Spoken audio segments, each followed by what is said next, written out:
In the world of international business, there's a problem that costs an estimated $937 billion a year, but most of us see it as just a feeling. 1 in 6 international assignments was failing. Meet Veerle Donders, a driving force behind Zoku, who spent 7 years on a business development process so thorough, success was practically guaranteed. This basically all started with an idea of our co-founder, Hans. He had it in the shower, as you do. We did 150 interviews with our target audience. We built 7 prototypes of the loft. With eye tracking movement, we could see delight or we would see anxiety. And at the heart of their solution was an upside-down hotel. We really built it the other way around. We said, let's build it around people. And if we make those people happy, we're going to earn money. And that insight into professional frustration reveals a much deeper, more universal problem we all face. I think we've lost the muscle of what it's like to make friends. So how do you rebuild that muscle for making friends? And how does that skill unlock the innovation needed to solve a $100 billion business problem? Learn the art of connection and the business of fighting loneliness next on Winning Friends.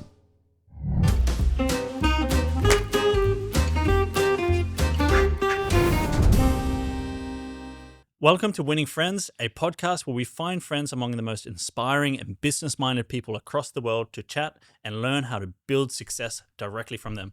I'm Logan Merrick, and this is my co-host, Dylan Hay. And today we're talking to someone whose work is redefining what it means to live, work, and connect in the modern world. Meet Veerle Donders, a key driving force with Zoku from its early stages and one of the pivotal figures responsible for its concept and unique DNA. We're really glad to have you here. Welcome to Winning Friends. Thank you, guys. Talk to us a little bit about the concept and the idea behind Zoku. How did this come about? So we've been on quite a journey with Zoku. So we've taken around 7 years to really build the concept and define it. And Pretty quick then, yeah? Yeah, it's pretty quick, yeah. I think the reason why we did it is we're Dutch people, so we say a good concept's like a cheese, it needs to ripen over time and you can add layers and complexity to it. I love cheese. Yeah, right? Everyone loves cheese. We do as Dutch people as well. But with that complexity, you really create a brand that people will love. So this basically all started with an idea of our co-founder, Hans. He had it in the shower, as you do. And he saw this problem worldwide where he was thinking, people need to live and work internationally more often for longer periods of time. And there wasn't really a great product out there, like good accommodation that would take care of them. And he saw a lot of people becoming very unhappy when they had to do that. And then he said, I think there's a space there within the hospitality industry where we can grow. And where, we can solve a problem. So the idea of Zoku was kind of born. And I can go more into the process of how we created actually. But before I do that, what Zoku is, it's basically a home office hybrid. So on one side, you got a place to live, and it's a really good place to also work efficiently. But it's not only that, it's really got hotel services and a great way to meet people. So one of our community layers is very important there. And that's hard right now, meeting people, right? We can talk about that a little bit later on. But I mean, every time I travel and you want to meet people, but you're in a regular hotel and it's so awkward to kind of try to make those connections. Yeah, even outside of traveling too, that's I feel as our generation, we're the way that everything is now digitized, we're using apps for everything, we're online for everything. It's the ability to meet people and make friends has become a skill now, which a lot of us are lacking, which is very interesting. But who is who are the kind of people that stay at a Zoku property? Is it for digital nomads, entrepreneurs? What's the vibe like of people that are staying in these places? Yeah, so it's a lot of different people, but they've got quite a like-minded mentality. So you were right to say, it's a lot of digital nomads, entrepreneurs, solopreneurs mostly, but also entire project teams, remote companies, people come bring their remote company together for offsites, and people working for kind of the modern corporate. So, it's young talent around mid-30s to mid-50s kind of, even younger as well, they're lucky, but it's kind of this mid-30s type of person. They work in creative industries, retail, consultancy, fintech, all that stuff. But they kind of have this mentality of okay, I have to live and work in a place for a couple weeks, maybe a couple days, even a couple months. We've had one person stay for a year even. But they all kind of want more than just staying in a bedroom or staying in a lonely Airbnb. Is there any way that or is it anyone who would live there long term? We had one guy, he loved it so much because he said he got recently divorced, he was 50, and he said, I kind of want to just be part of this community forever. So he sold his house. He asked us to store some of his artwork. And then he Nice. just moved in for a bit over a year, which was really, really fun. And not everyone can afford that, but he loved it. Because I feel like that would be really attractive to a lot of people. I know that Yeah, there were, yeah. you know, you remember the container hotels, Hector? Or Yeah, some- there's one in Tallinn, right? And in I Tartu think they as well, just I shut think. down Yeah. in Tallinn. But yeah, there were people who were living there long term, like that was their home. And, you know, it's all about that community and stuff like that. So, I mean, I'm sure there must be some people who, you know, are looking for that as well. Absolutely. And the nice thing I think about what I like about Zoku is because people stay longer, we actually get to build this bond with them as well. So they kind of become part of the family. That's how they would phrase it as well. So like you see them in the kitchen cooking with the chef because they kind of always wanted to cook. So they're just like, okay, can you get these ingredients? And then they're, you know, chopping cilantro next to the chef for the night and helping them cook or learning how to make a good coffee or a cocktail. So they would kind of become part of the family with us. Yeah. So you cook for yourself when you stay there, you cook for yourself, but you also have a restaurant? Yeah. So we have basically we almost work like an upside down hotel. So normally when you come into a hotel, you know, you're in the lobby and then above that there's all the rooms. But because we kind of work upside down, you kind of come in and there's mailboxes there and it kind of looks more like a home. And then you take the elevator up to the top floor. And that's where, like what we used to call the lobby, we call it social spaces, but that's where our spaces are. And those are spaces where you can, you know, you can work there. There's a lot of co-working members as well. There's a restaurant, there's a bar, there's meeting and event spaces. There's lots of stuff happening. And below that, that's where you have your Zoku loft, which is this micro apartment. It's kind of like a mini home where you find everything to live comfortably and to work efficiently. So you were one of the very first team members, right? Yeah. At the company. And so when you had this idea, Mhm. how do you determine how to then move forward with an idea like this, or whether it's like a viable idea or not? Because I wouldn't even know where to begin with building a hotel, right? It's like very different from like myself and Logan are used to like internet businesses, online businesses, Yes. right? Like, Like- what does the MVP look like? Yeah. Yeah, it's a very that's a very good question. So yeah, we're stuck to a different timeline than the tech bros here, you know. Like Yeah.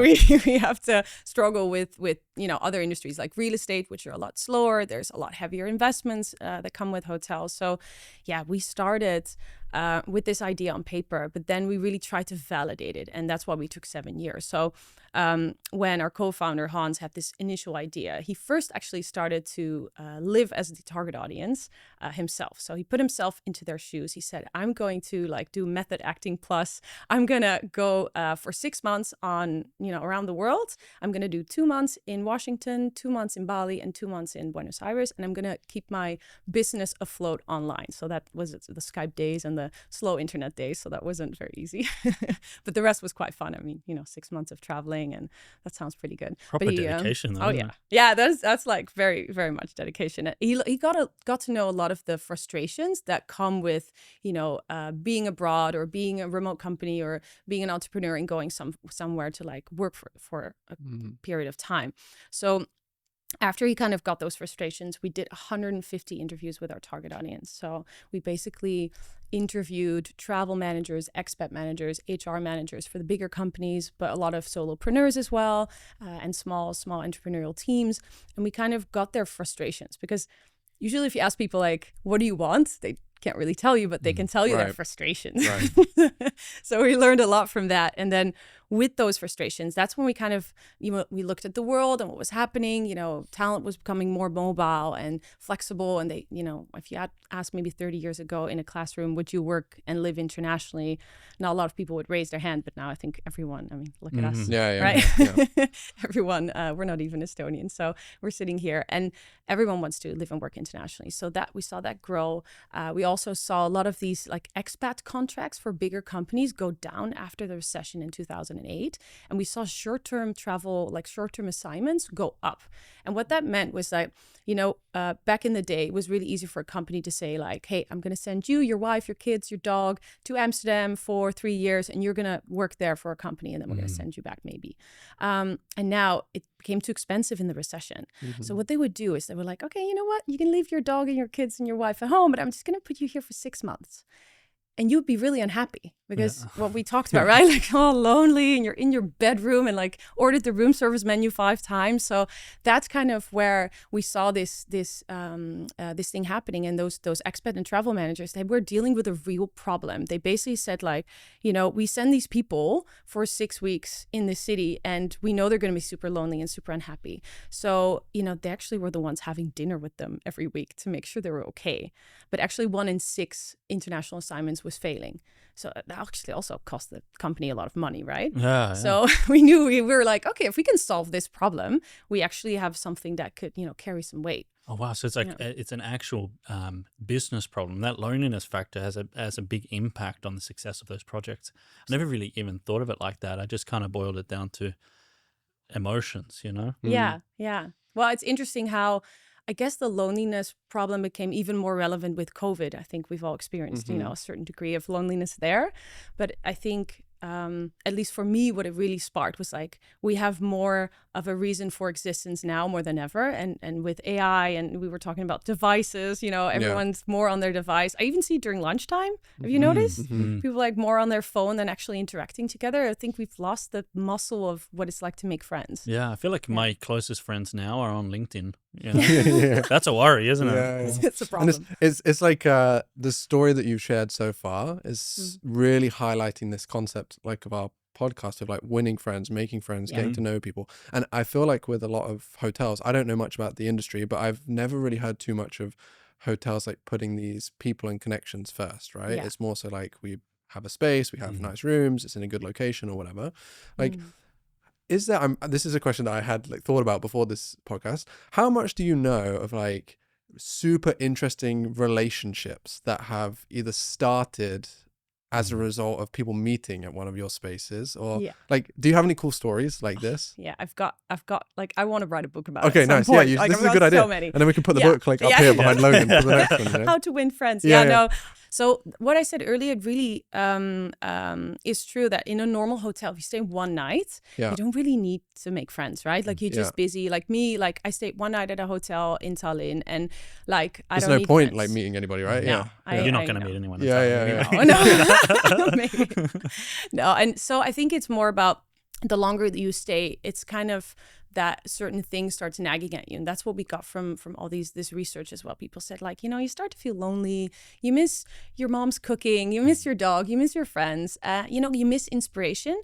And so it's really about bringing those people together and how to do that. That's what's kind of we've learned and we've stumbled, let me tell you that, over the last 9 years since we opened our first Zoku. So a story I can tell you guys is one of my favorite. We have this clear target audience, right? And we sometimes get this bycatch of just people who are totally in the spirit of Zoku, like they want community, they want connection, but they're not the typical audience. And that's when kind of the magic happened. So we had this couple, they were 70 years old, they were from India, and they just wanted to come to Zoku because they read about the community aspect. And what they do is like every year they go for a month abroad, any city in the world, and they just experience together. It's like a lovely couple That's goals. So cool. Yeah, that's nice. I love that. I want to start doing that. Yeah, but they were so fun. Like they came in at some point and they were like, we got a tattoo. And then we were like, okay, what did you do? And this guy has this massive tulip on his forearm. So No kidding.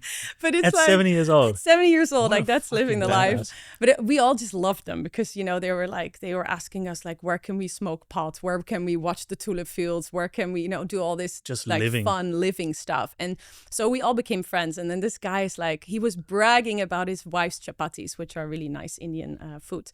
And we were saying like, well, you've been bragging about it for so long. Why don't your wife can show us how to make Put your them? money where your mouth Yeah. is. Exactly. So, she was in the kitchen for a week helping us with the lunch, and she was making these amazing chapatis. And like the whole of Zoku was kind of coming up like, is she here again? Can we have these yummy foods? So it's like people really become part of our community and they integrate in a way where they even help. It's almost like they become our community managers, which, is I think the best way if people feel comfortable enough to do that. So It's such a heartwarming story, honestly. Like I'm like, because I love all this. Like, You're a sucker for this, right? You're like, Yeah. get this. You need to like Get video mushy. interview them, get it on the Yeah. website. Like share the story. yeah. You did 150 interviews. Yeah. That's a serious amount of interviews. I imagine that like Yeah. most companies who are like building a new company, they might do like 10 or something. Yeah. So that would have taken a long time, no? It did. I think it's because we really understand, like, if you have an idea, you get really excited about the idea, but it's your idea, your Right. thoughts, your Right. your own echo chamber. So there's a danger there where you think you know it. Mm. And we were like, we don't want to think we know it. We want to start with a white sheet of paper. We don't want to look at the industry because what they're doing is already what they're doing. And it was quite the same at the time. So we said, we really want to start white sheet of paper. We want to do 2 principles. One of them is co-create with the target audience. So that, of course, starts with a lot of interviews and getting into their shoes and getting into their mind. And on the other hand, we also wanted to create more value at less cost.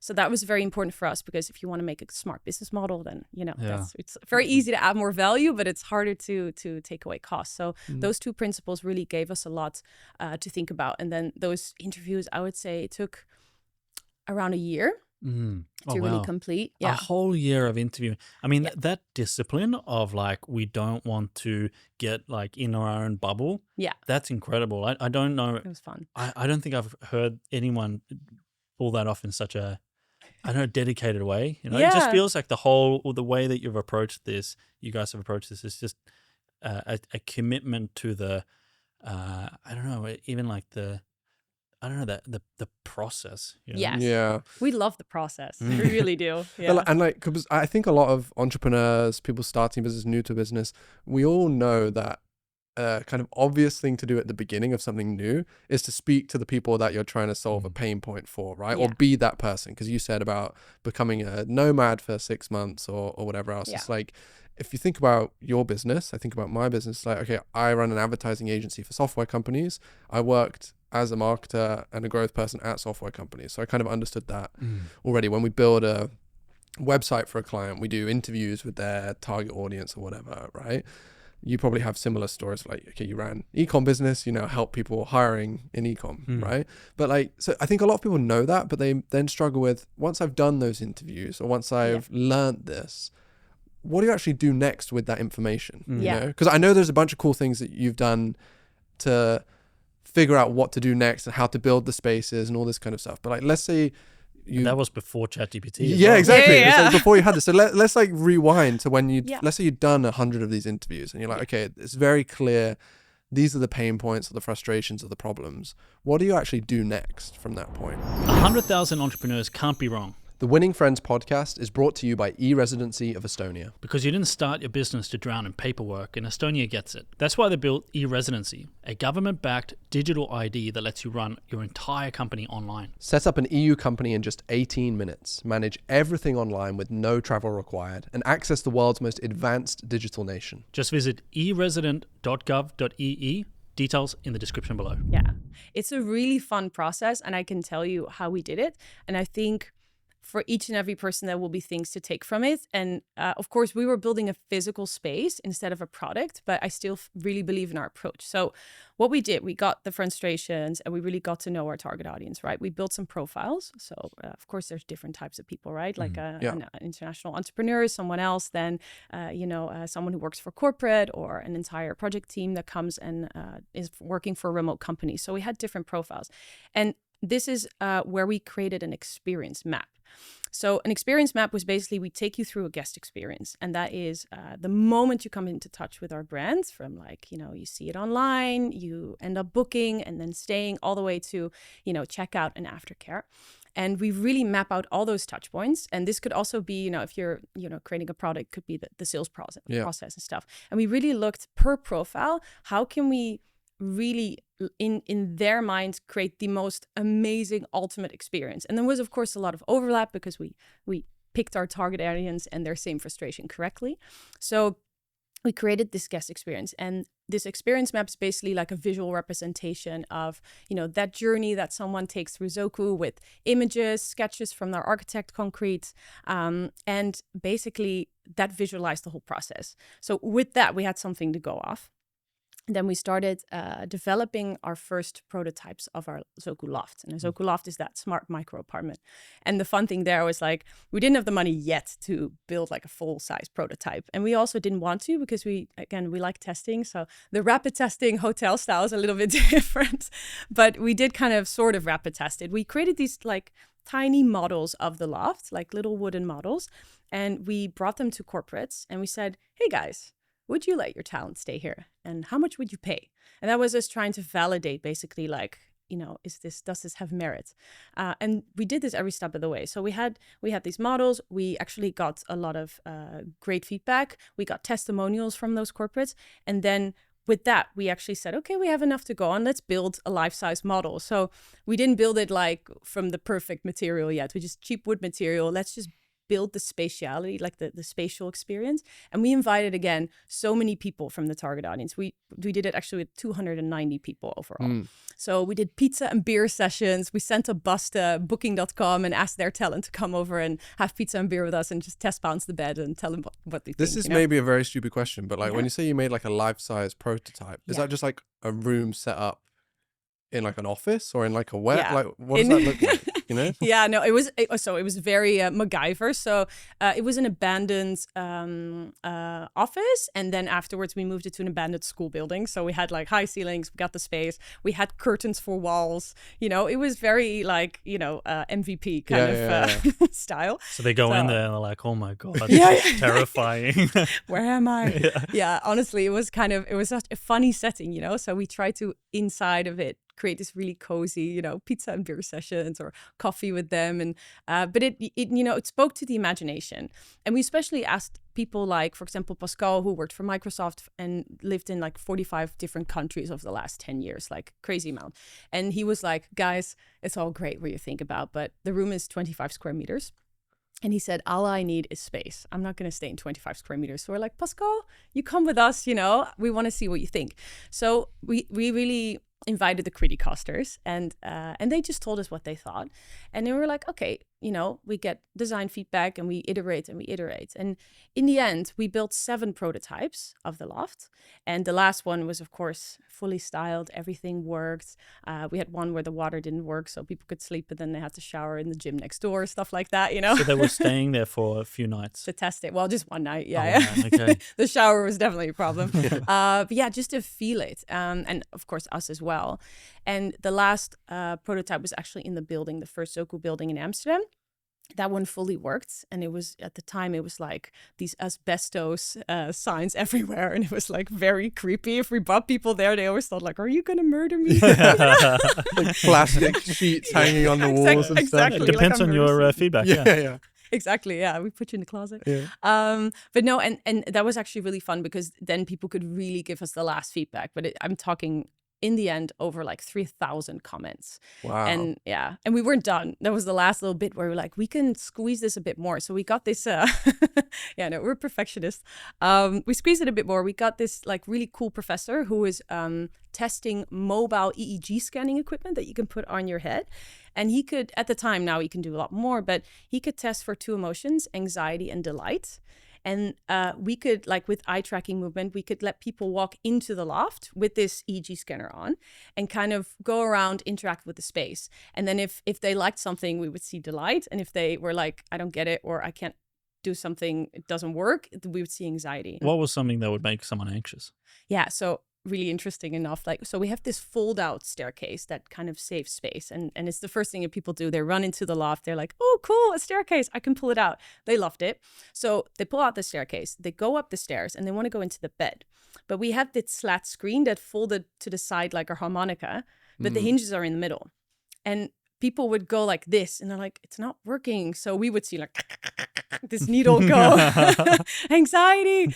And this is the reason why we have this tiny leather lip on this movable slat screen where you go and you look and you're like, oh, that's where I put my finger, and you pull it and then you open it. Wow. Little things. Just little cues like that. I would never even realize that spaces like this are so intentional. Like, they're probably not most of the time. Do you think? Yeah. I don't think. I go to the hotel rooms and I'm like, everything's, Yeah, but maybe someone has spent hours trying to figure it out and they just done a bad job also. Probably, Not like this, that's for sure. Someone at Hilton, leave it up to the Dutch people to figure this out. Yeah. Wow. Yeah. I'm just fascinated by how you managed to do all of this feedback and spend all of this time and honestly like still survive as a business. Yeah. Like, how did that work? And an individual. Yeah. Yeah. Just like that's a lot of time. Yeah. And I know there's this balance of, okay, when we're building an MVP too, part of the idea is we want to move like fast and quickly, right? And I know, Get to revenue yeah, as to quickly make, as possible. yeah. So like, how did you, there must have been times during that journey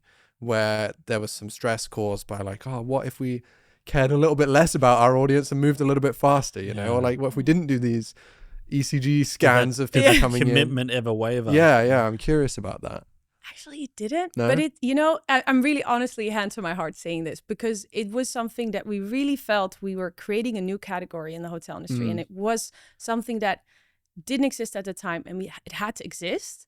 And the way we kept ourselves alive was also because we were a consultancy company at the time, Hotels Ahead, and we were just doing these little jobs on the side to keep us afloat. And we all know that consultants usually make a good buck. So that was a good way to keep ourselves afloat.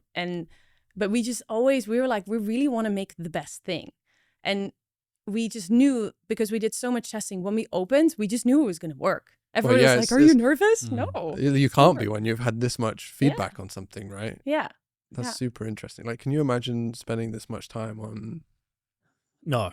Like, I feel like the longest I've spent on a business like ideating is like, I don't know, maybe weeks. Yeah. Or months even, like Yeah. no more than that. Yeah. Yeah, well, like, I'm thinking about, let's say we're designing a website or a landing page or something. It's like part of that process for our clients is always conducting interviews with their target customer or something. It's like the most they ever want to do is maybe like 10 at a stretch, It's like... Yeah. But I guess if you've got to raise a couple of million to get something going, you sort of have to, you have to get your ducks in a row. Yeah.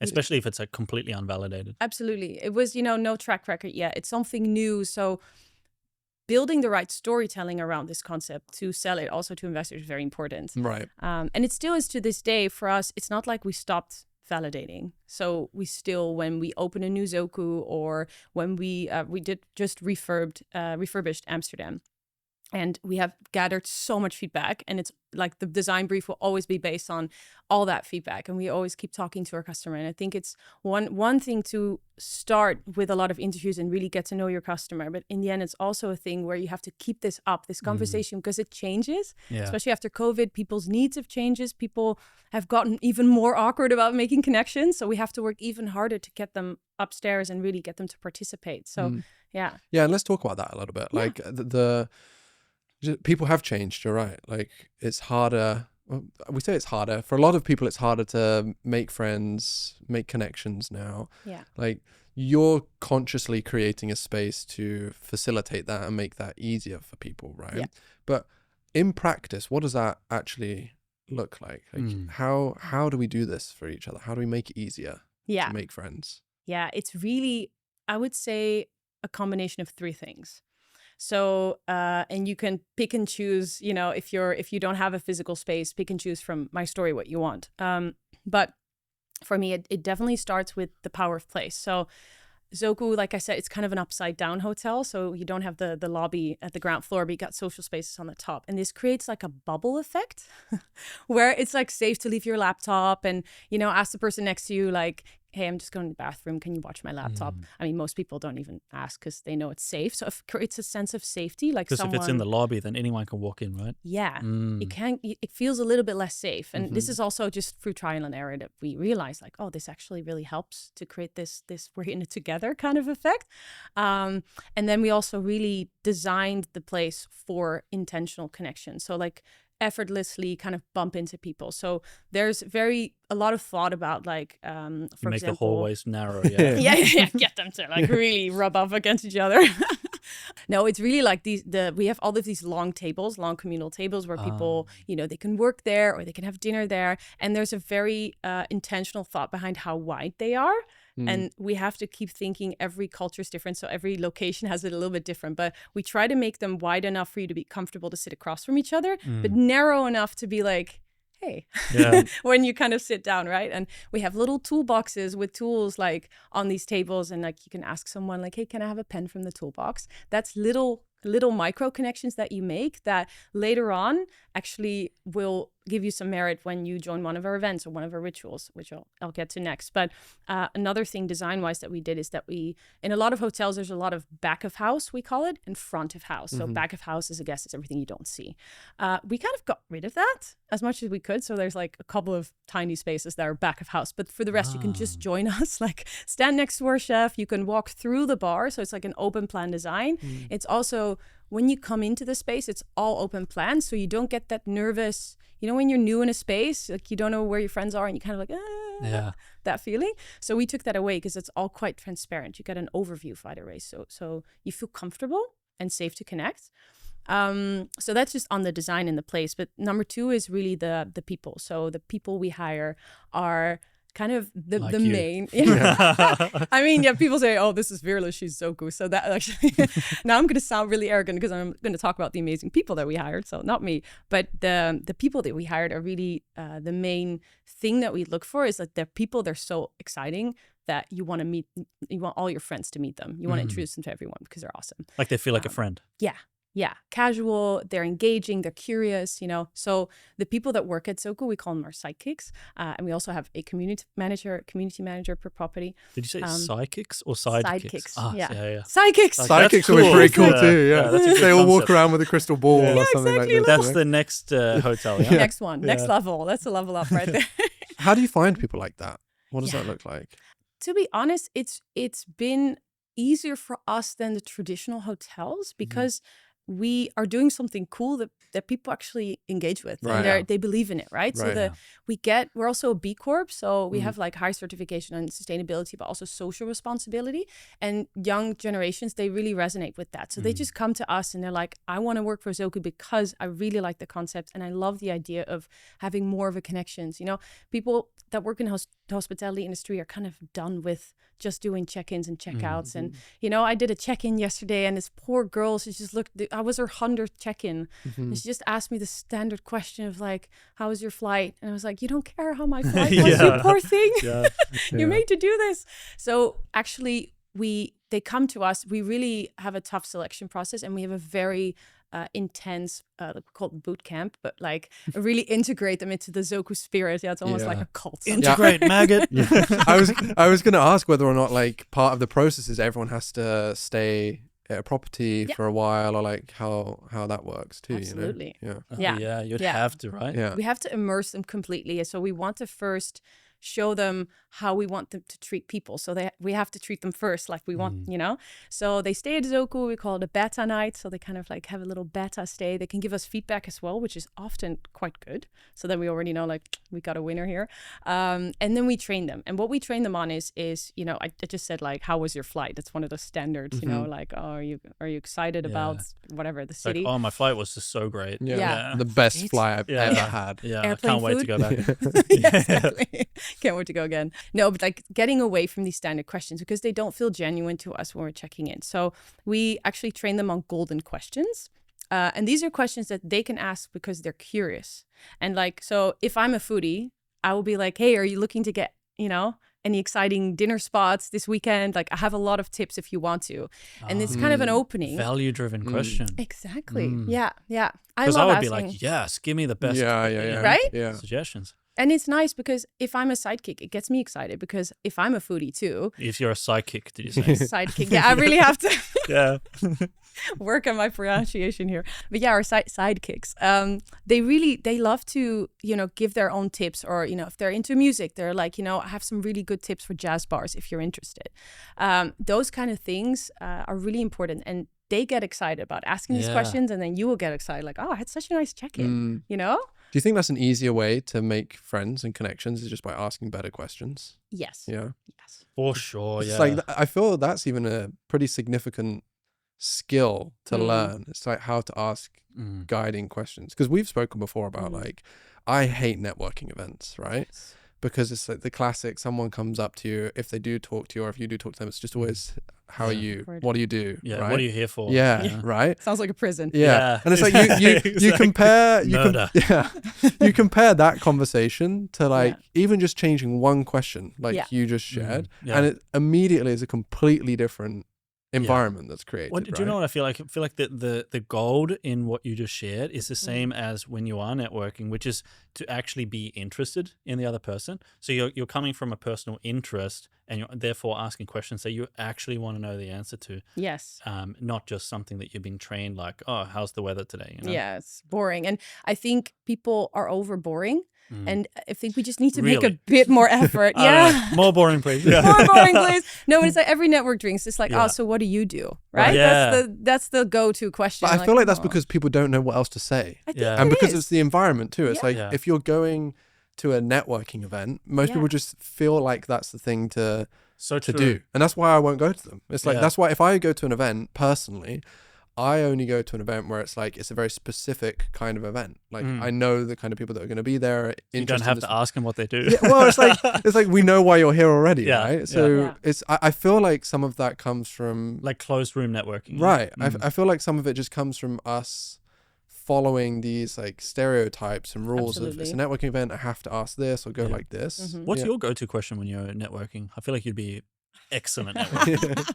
Well, actually, so with networking events, I think I feel like they shouldn't even be called this, right? no, and that's the thing. Like it's for me, community is really like a good, solid community happens when you have a group of people that are sharing a like-mindedness, a mentality, or even a set of problems. So like a general networking event, it doesn't give a lot of value because you just might happen to meet someone. But So what are the chances of bumping into someone that you genuinely have a very close interest with at a networking event? It's slim, right? So it does happen, but it's pretty slim. If it's just a random, there's no intention behind the event. It's just a networking event. Exactly. It's not going to happen too often, right? Exactly. And then we get the question like, what do you do? Right. Like what I love to do with my questions, I like to ask questions that are open-ended, and then I get a lot of hooks. Yeah. So I'm definitely the person that asks a lot of questions because I like to just get to know what you're passionate about. So they're usually kind of, I mean, it's not like I have one question, but they're kind of formulated around like, so what drives you as a person?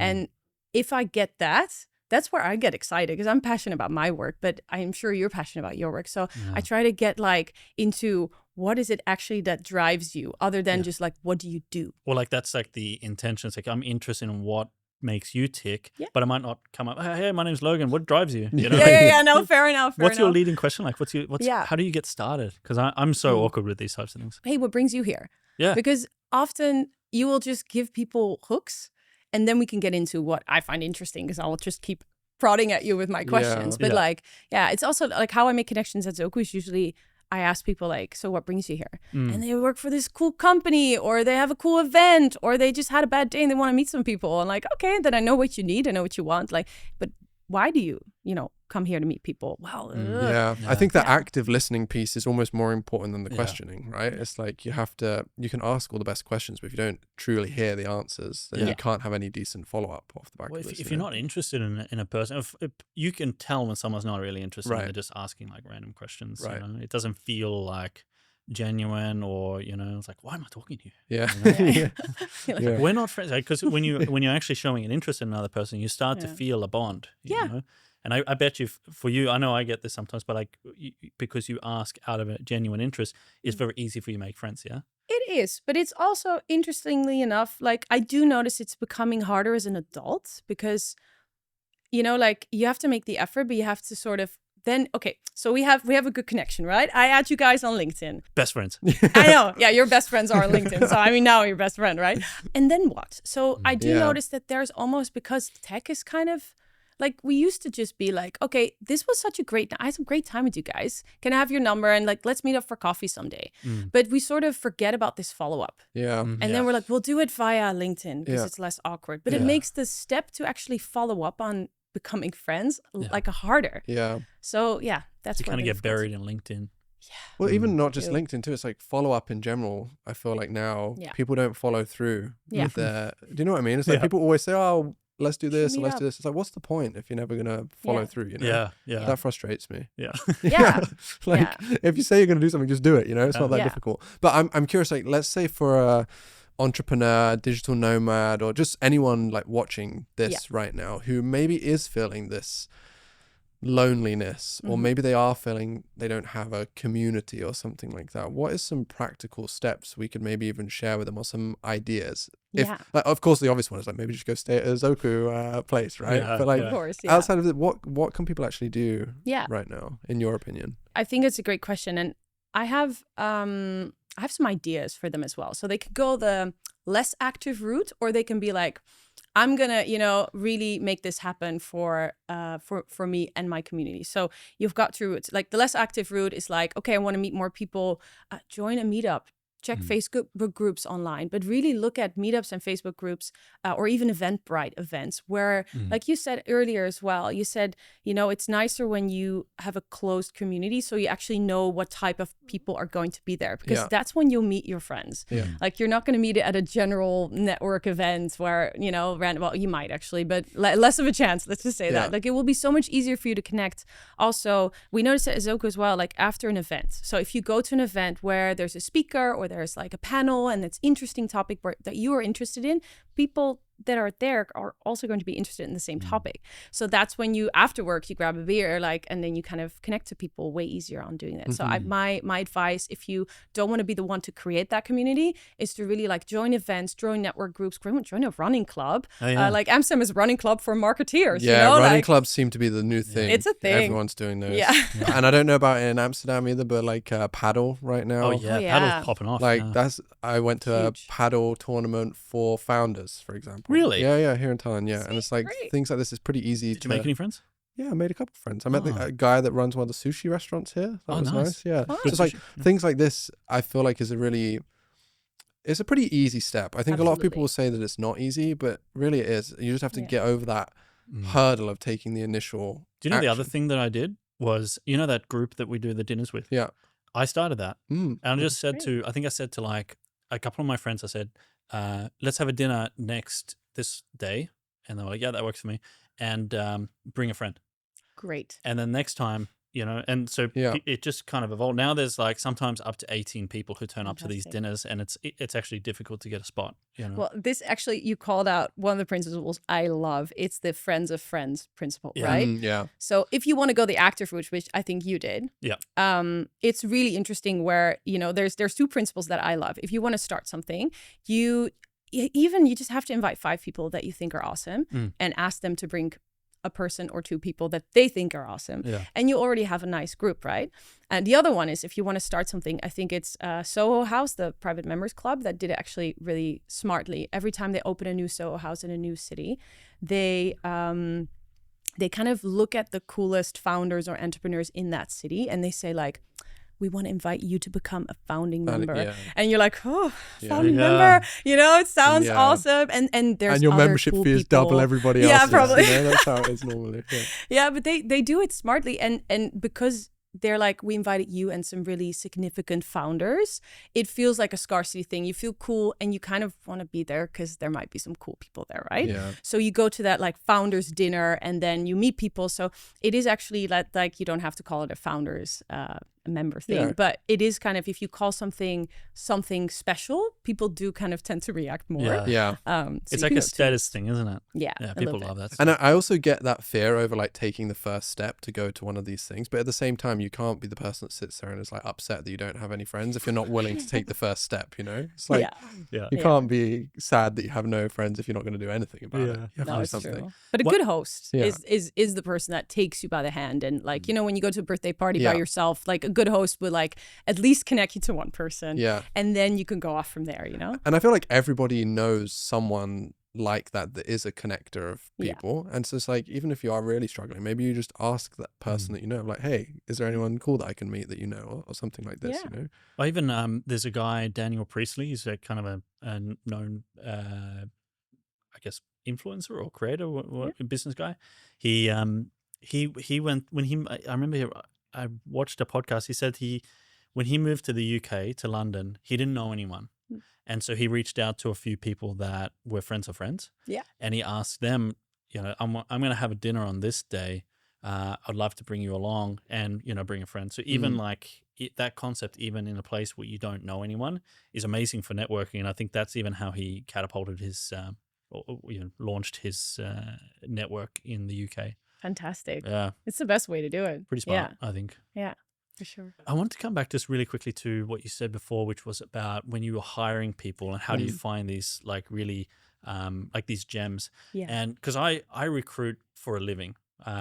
And so I'm constantly hiring, and we're always looking for like the best of the best. And what I've noticed is the clients that are doing things that are really cool and exciting, they get all the best candidates and they get them at a lower rate.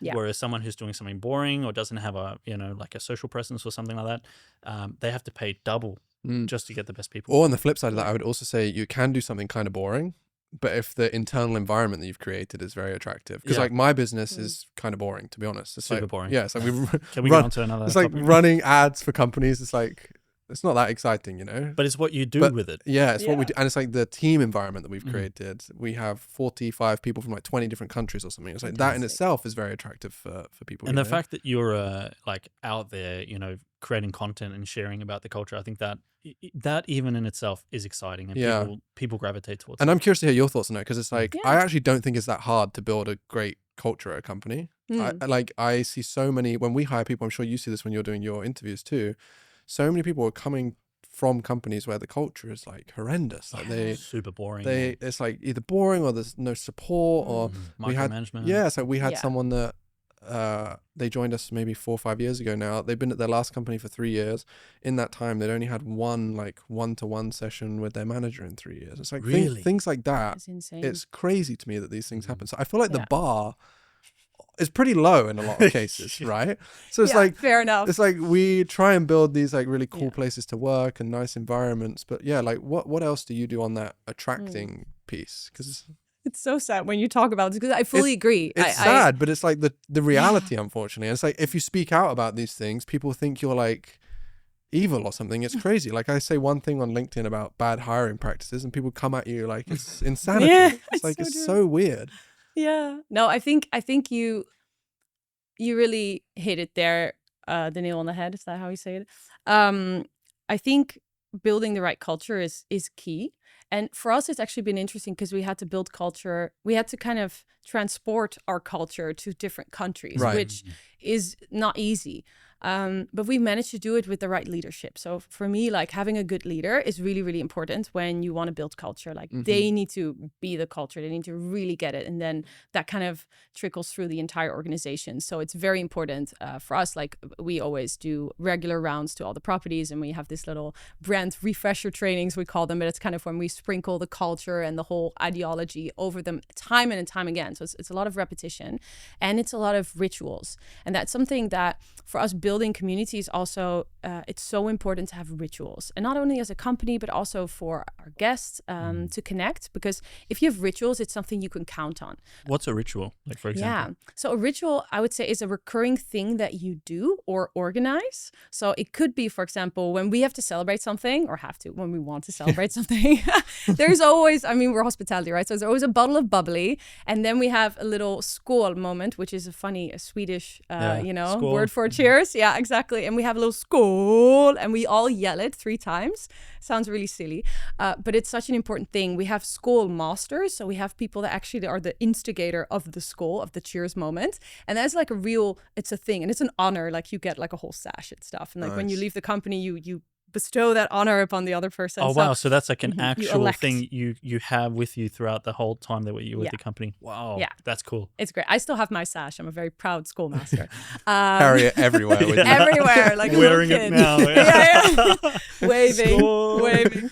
But like that could be like a cultural thing that you do as a company. And it could be anything. And another thing is that, for example, as a company, we organize a lot of rituals for the community. So a daily, like on a weekday, we always do this little coffee ritual. We call it fika, also a Swedish word. Yeah. There's a lot of Swedish people working in a company. So, but it's a really cool ritual that they have in Sweden, where they just take a little break from work around like 3:30, and they all come together, and there's cake and coffee. It's such a simple thing. It's amazing. It's one of the best things that's ever been. Yeah, my favorite coffee shop in Tallinn was called Fika. It was really? One of the first ones I went to when I moved here. Fika and Volvo, Yeah. the greatest things ever. Best thing for mankind. Yeah, for sure. No, and Fika, it's this little thing, right? But it's a beautiful thing where you bring people together at a set point in the day. So for us, we have a lot of people that are like locals that are also just solopreneurs or freelancers, and they just come to us because they want colleagues, they want someone to celebrate with them, they want, someone to share their tears if it's not going too well.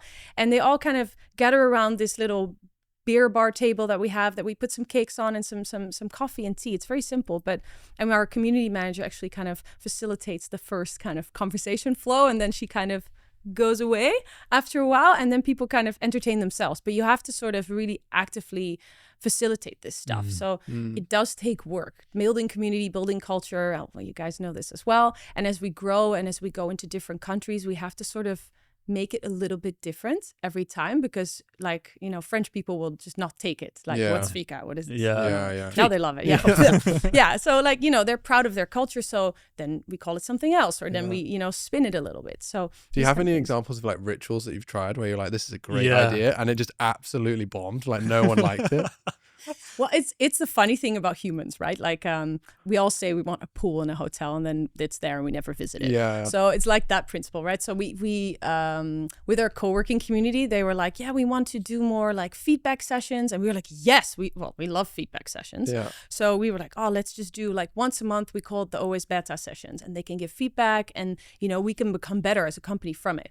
So we're like, let's organize it, and they were all so hyped. They came once, and then the second one was like dead. Yeah. Like, okay, so maybe they just wanted a one-time session. Yeah. So that is the hardest thing, I think, trying to come up with topics where people are gonna really resonate with and show up. And that's something that we've just been experimenting with. So it's all about having building content around a shared problem or a shared belief or a shared mentality, and really looking into your target audience's eyes and be like, what are you guys interested in? So you're like, basically your business is community as a product, right? Like you're basically driving community always. Yeah. So given that it's so important for the company, is it any one person's responsibility to drive community, or do you hire everyone specifically because they have this like community-esque interest?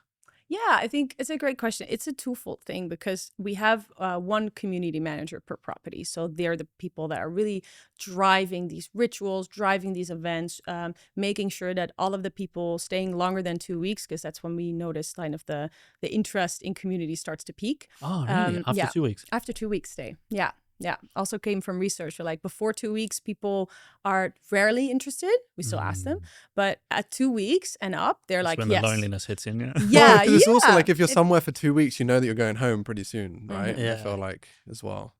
Yeah. So that's, and they're usually busy. So these people are like asking everybody that stays 2 weeks or longer, like, hey, come up, join our community dinner. That's also a ritual we have. So they're really the organizational factors behind the community. But then the people we hire are sidekicks, not sidekicks. They're the ones that are doing the day-to-day connections. Like these golden questions are so important. And it's all these little moments that, like, if you ask me, I'll make you coffee. I can just make you coffee. That's it. Or while I'll make you a coffee, I'm going to ask you, like, what are you up to today? Little things like that. I get hooks. I get cues. I can actually do something for you that's maybe a little bit above and beyond. Or I can tell my colleagues, like, oh, she has this big project on Friday that's like a big presentation. Like, make sure you ask her on Friday, like, how did it go? Wow. Yeah. So like it's the details, isn't it? Dude, it's so like, it's so crazy to me how obvious it is. It's like you just try a bit harder and everything works out better for everybody, even in like hospitality environments like this. I can think of examples of like, okay, I go to the same 2 or 3 coffee shops all the time, and it's like, I know the one by my office. When I go there, she doesn't even ask me what I want anymore. She knows every time. And it's like, those things aren't really that difficult to do, but they make a huge difference to the person's experience, which is very clear for you as like, and the business, the experience, the feeling of community has been like crucial for the success, right? It's very interesting. Yeah. Absolutely. And I think hospitality, it's such a human-centric industry. And we sort of lost touch of that, because a lot of bigger hotel chains, they're very spreadsheet run. Like, it's all figures, and then of course there's humans, and like we need to give them a little booster shot at breakfast to make them happy and get the good reviews. But we want the good reviews because then the numbers hit. And we really built it the other way around. We said, like, let's build it around people. And if we make those people happy, we're going to earn money. That's like, of course, the more value at less cost principle that we had in the back of our mind as well. But we really believe if you do something that's just that little extra, it's not that hard. Just give it a little extra. And it makes such a difference. Yeah. It's a simple principle, isn't it? But Yeah. It's weird though. It's like the simplest things are the things that people seem to be struggling with at the moment. It's like, it's very interesting. CX. Yeah. Whilst we're on the topic of like coffee and making coffee and things like this, we have a little bit of a tradition here as we start to wrap up the episodes, where each of our guests will take a coffee cup from our wall behind us, and we get you to write a little message on the cup whilst we're asking you a few questions. So you have to multitask. It's a little bit of a challenge. I'm a woman. I can Sometimes this goes very well. There have been a couple episodes where we couldn't ask any questions. Oh, I can choose. Yeah, of course. God. Well, which one looks lonely? Maybe the top shelf. You don't want He to needs a friend. Yeah. No, I want to like, be in the I feel like the middle one is great. calling. Yeah. He needs a friend. I don't know who that was, but but great. Thank you. And so all we would want you to do is like sign that cup or write something interesting. Some guests have shared like little messages over here you can see behind us. And whilst you're thinking about that, I'm going to overload you and ask you questions Is this a test? Yeah. Yeah. What is the go-to cafe order for you? Like, that's the easy one. Okay, good. It's a cappuccino with oats. Okay. Every day. Twice a day. Oats sprinkled on top. Yes. Yeah, it's a Dutch thing. Yeah? It's a Dutch thing. It's, a bit of cheese. Yeah, dunk some cheese in the coffee. Wait, oat milk. Oat milk, yeah. Okay, this one is an interesting one for someone that you must have spent time in a lot of different cities, countries with what you do. Yeah. What is a place that instantly felt like home to you? It's actually a really funny one. So when I moved to Amsterdam over 14 years ago, I didn't know anyone. So I had that full I'm new here experience. You were from Utrecht, yeah? From Arnhem. Yeah, Arnhem, close. okay. Yeah. But yeah, I didn't know anyone. And I heard from a friend of a friend, I play guitar and I sing. So I heard there was this Irish pub called Mulligan's and they have this backroom session. And they told me just go there, you'll meet people. I'm like, okay, that's scary. I'm an extrovert, so, a bit less scary than if you're an introvert, but I was still like, okay. So I went there with my guitar and I kind of I came in and it was just a bar and there was people sitting there and I was like, oh, you brought your guitar with you? Yeah. Scary. The thought of going to an Irish bar with a guitar, I felt it's like the scariest thing in the world for me. I'm not that good, it was like a hobby, it's fun. Okay, so I go there with my car and people look at me and I was just like, shit, oh no, where do I go? And then the lady behind the bar just waves me to the back room there. And I was like, okay. And just this door. So I was like, where am I going? So I went into this room and the room was this tiny room. It was filled with 50 people, crammed up on little, stools and everything. And there was people with instruments everywhere. And I instantly thought wow, the energy. And they were like, oh, what's your name, love? And I was like, oh, Veerle. Yeah, great. Come sit down. Do you want some Guinness bread? I made it last night. And oh, here's get her a pint of Guinness. I felt so welcome instantly. And they said, oh, you brought your guitar. Go, just chime in whenever you feel like it, Wow. And I was just sitting there So in a tiny room full of 50 people crammed in, you felt at home. Oh, absolutely. In an I'm one of those Irish bar. weirdos. So Yeah. People might feel claustrophobic. I love the answers. I love the answers we get to these questions Is because it some weird? of them throw me so far away from Yeah. what I was expecting the answer to be. 100%. I thought you were going to give me breathe in there. I thought you were going to give me a city or something, or a very. This is cool. I love this. Like Stockholm or something. Oh, really? Yeah. When I had my first Small speaker in cafe, Stockholm. Your Yeah. first speaker. Well, that could have actually resonated well with my, What's a small daily ritual for, let's say, either business or for happiness that you swear by? I mean, I could go the yogi route and say I like to gratitude journal every day, but I can't say I do that every day. But what's really impacted my life is that I'm one of those people, I have a lot of compliments in my head. And then at some point I just thought, why don't I ever share them with people? So now I share them, but with the most random people. So a girl would walk by and she has really cool hair and I'm like, I love your hair. And it just lights people up. It really does. And in business as well, I will just say, oh, I just love what you just did. Can you explain more about it? And people just light up if they can, share their excitement about something with you. And I felt it was really good for connecting both on a business level, but also on a personal level. And it just lights up my own day as well to make people that's happy. nice. Yeah. That's really nice. Yeah, Well, I was going to say, I really like your earrings. Thank Cool. Yeah. Let's see what you wrote on the You gotta cup. share it with the camera. Oh, I share. maybe Okay. this one. I messed up the writing a little bit, so I do apologize. It basically says something that has stayed with me since I read about it. So it says the quality of your relationships equals the quality of your life. And what this means to me is that the longest study ever run was by Harvard University, and it was a study about happiness. And they kind of followed people for 80 years, and they asked them about their happiness levels. And then people basically turned out that if you have quality relationship, quality friendships throughout your life, that means when you're most happy. And it's something that's really important to me as well. I've learned more and more also after COVID, like how important it is to actually keep winning friends, keep making friends, and create that sense of belonging for people. So I get to do that with my work every day, and I will never forget that.